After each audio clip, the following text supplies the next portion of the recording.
다시 시작되는 진정한 나 10월 속회 예배 시작하도록 하겠습니다. 먼저 사도신경으로 하나님 앞에 신앙을 고백하시도록 하겠습니다. 전능하사 천지를 만드신 하나님 아버지를 내가 믿사오며 그 외아들 우리 주 예수 그리스도를 믿사오니 이는 성령으로 잉태하사 동정녀 마리아에게 나시고 본디오 빌라도에게 고난을 받으사 십자가에 못 박혀 죽으시고 장사한 지 사흘 만에 죽은 자 가운데서 다시 살아나시며 하늘에 오르사 전능하신 하나님 우편에 앉아 계시다가 저희로서 산 자와 죽은 자를 심판하러 오시니라. 성령을 믿사오며 거룩한 공예와 성도가 서로 교통하는 것과 죄를 사하여 주시는 것과 몸이 다시 사는 것과 영원히 사는 것을 믿사옵나이다. 아멘. 오늘은 진정한 쉼이라는 제목으로 함께 말씀 보시겠습니다. 오늘 말씀은 지난주에 이어서 마태복음 11장 30절의 말씀 우리 다 같이 읽도록 하겠습니다. 이는 내 멍에는 쉽고 내 짐은 가벼움이라 하시니라. 아멘. 다시 시작하는 진정한 나, 오늘은 진정한 쉼에 대해서 함께 나누는 시간입니다. 지난주에 28절 말씀, 수고하고 무거운 짐진 자들아 다 내게로 오면 쉬게 하리라.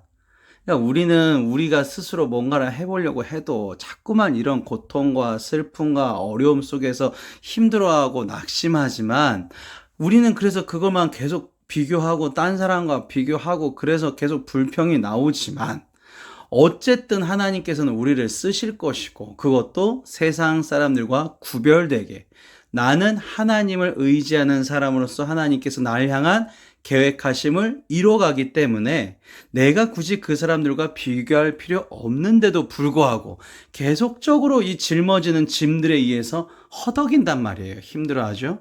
그러니까 인간이 운명적으로 약해요. 연약하죠. 유혹에도 잘 넘어가는데 그런 짐들을 전능하신 존재에게 맡길 수 있는 길이 예수 그리스도를 통해서 열리게 되었다라는 것입니다. 그래서 그 길은 나, 예수 그리스도다라고 얘기를 하고 계시죠. 예수님인 이유는 예수님께서 마음이 온유하고 겸손하고 우리에 향한 계획하심을 그 길을 알고 계신 분이기 때문에 나의 멍에를 메고 나와 함께 동행하게 되면 네 마음에 쉼을 얻게 될 것이다. 그래서 우리가 지난주에 온유한 마음, 겸손한 마음으로 주님께 순종하자. 주님과 같이 진짜 동행을 하자라고 말씀을 드렸죠. 그러니까 다른이 나를 사랑하는 마음, 교만하지 않고 주께서 저를 이끌어 주시고 주님 나를 다스려 주시옵소서라는 기도의 고백이 진실로 아침마다 나올 수 있게끔 하는 그런 삶을 우리가 꿈꿨습니다. 오늘 말씀은 이는 내 멍에는 쉽고 내 짐은 가벼움에 대해서 보시겠습니다. 자, 우리가 이제 지난주와 오늘 이 말씀을 보시면 이 수수께끼가 쉬워지셔야 돼요. 이 세상에서 지면 질수록 가벼워지고 벗으면 벗을수록 무거워지는 건 뭘까요? 오늘 말씀의 기초에서 보시면 예수님의 멍에인 거죠. 멍에. 그러니까 지면 질수록 가벼워져요. 우리가 예수님의 순종한다. 우리가 하나님의 일을 한다. 그냥 상상으로 부담스럽다, 힘들 거다라고 생각하지만 실제 하면 그렇게 많은 일은 아닙니다. 어렵진 않아요, 그렇게.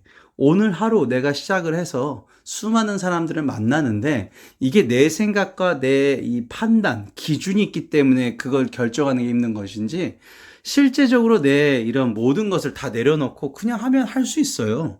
그냥 좋게 얘기할 수 있고 좋게 풀 수 있는 것이고 그냥 저런 사람들 그냥 그러나 보다 넘길 수도 있는 것이죠. 이렇게 치면 가벼워진다는 거죠. 근데 벗으면 벗을수록 무거워져요. 내가 저 사람 꼭 싸워서 이겨야 돼. 그래야지 속이 풀릴 것 같아. 이제 이런 거죠. 이런 게 내 판단이고 기준인 것이죠. 이게 예수님의 멍에라는 것입니다. 예수님의 멍에라는 것은 예수님과 함께 간다라는 얘기. 그래서 우리가 뭔가 좀 쉬어야 되겠어요. 그래서 자기 자유를 찾으려고 하죠. 좀 쉴게요. 혹은 신앙생활을 쉴게요. 잠깐 쉬겠습니다. 그러니까 그런 쉼이 진짜 육체적으로 정신적으로 힘들어서가 아니라 그냥 진짜 쉬어야 된다라는 내 고정관념이 있단 말이에요. 그러니까 우리가 성경에도 보면 안식년 제도도 있고 희년 제도도 있고 물론 어느 정도 재충전의 시간은 필요하지만 재충전이 아니라 그냥 내 마음대로 하고 싶은 욕구가 될 때, 그것은 쉼이 아니죠. 왜 그러냐면 내 마음대로 하고 싶어하는 욕구가 들 때 결과를 보시면 알아요. 탕진돼요. 이게 아담과 하와가 계속 사탄이 인간들에게 하는 써먹는 수법 중에 하나예요. 이거 먹어봐. 하나님처럼 돼? 먹었는데 안 돼요. 내 맘대로 해봐. 네 목소리, 네 안의 소리에 귀를 기울여봐. 이게 네 욕구야. 그것에 집중해.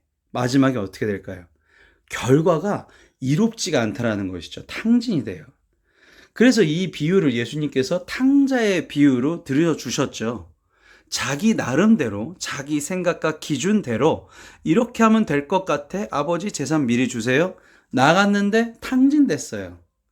저는 유흥 그런 거 안 좋아합니다. 근데 어쨌든 사탄은 우리가 가장 약한 부분을 알아요. 아담과 하와 보세요. 아담이 동물들 이름 다 지은 다음에 이 세상이 내 것 같거든요. 그러니까 그 교만함으로 딱 접근한 거예요. 다윗한테 보세요. 전쟁에 나가지 않았어요. 전쟁에 혼자 나가지 않고 전쟁 기간에는 부부간의 성관계도 금지된단 말이에요. 그러니까 그렇게 욕구가 있었을 때 그냥 사탄이 그렇게 유혹의 거리를 던져주니까 다윗이 덥석. 이게 사람이 약한 부분만 공략해요, 사탄이. 탕자도 마찬가지. 이 탕자한테는 그 부분이 약한 거였어요. 우리는 어떨까요? 우리 부분에도 약한 부분을 공략할 겁니다.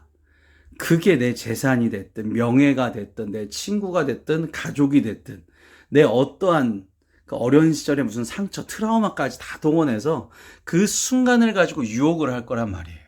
그리고 교회 떠나게 하고 말씀 더 이상 못 듣게 하고 하나님과 멀어지게 하는 게 사탄의 수법이에요. 계속적으로 미디어에서 노출시켜서 교회가 안 좋게 몰아가고 말씀 들으면 큰일 나는 것처럼 만들어 놓고 유혹의 하나의 수법인 것이죠. 그러니까 결국 어떻게 되죠? 탕자가 이렇게 됐잖아요. 그런데도 불구하고 아버지가 받아줬다. 이게 바로 하나님의 마음이라는 거죠. 그러니까 우리는 항상 여기서 벗어나기가 쉽지가 않습니다. 인간이기 때문에 그래요. 그렇기 때문에 예수님의 함께 내가 멍에를 친다 라는 마음을 가지셔야 된다는 거죠. 그래야 마음의 쉼을, 진정한 쉼을 얻을 수 있죠. 그러면 오늘 말씀 정리하시면 이런 겁니다. 기도하면서 나의 의지, 내가 생각한 지혜, 지식일 수도 있는데 이걸 잠깐 잊어버리는 거예요. 아니 어떻게 그래요? 그리고 내가 지금까지 공부한 게 있는데 그냥 잠깐 잊어버리는 거예요. 기도니까요. 대화할 때는 그 사람의 생각이 오가는 것이거든요. 그리고 주께서 나를 어디로 이끄시는지에 대해서 어떻게 사용하실지에 대해서 마음의 에너지를 다 동원하시는 거예요. 다 동원하세요.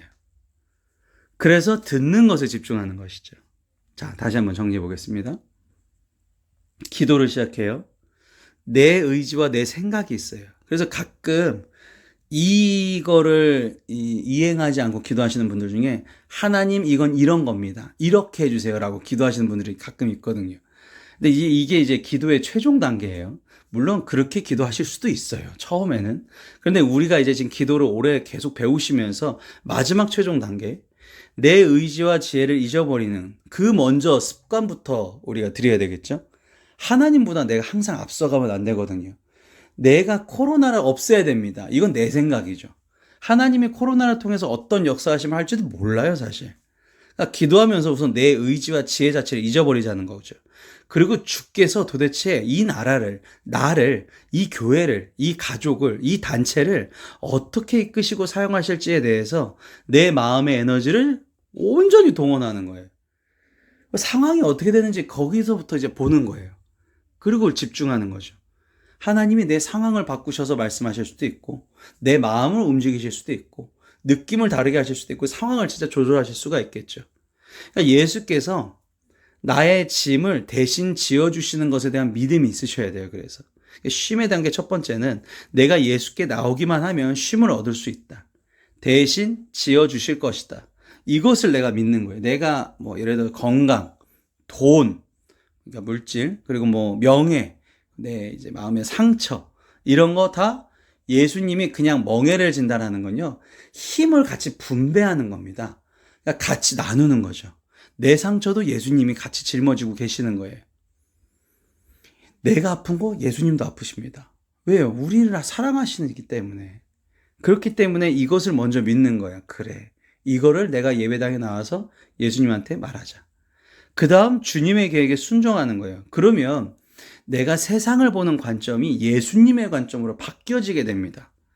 이게 2단계예요. 그래서 그러니까 첫 번째 단계, 먼저 예수님께서 나의 짐을 대신 짊어지신다. 같이 멍에, 그러니까 소가 한 가지 나무를 이제 그 둘이 같이 메고 가는 거예요. 동행하면서 그 짐도 같이 분배하는 거예요. 그러면서 앞으로 어디로 가야 될지를 예수님의 관점으로 보고 있는 것이죠.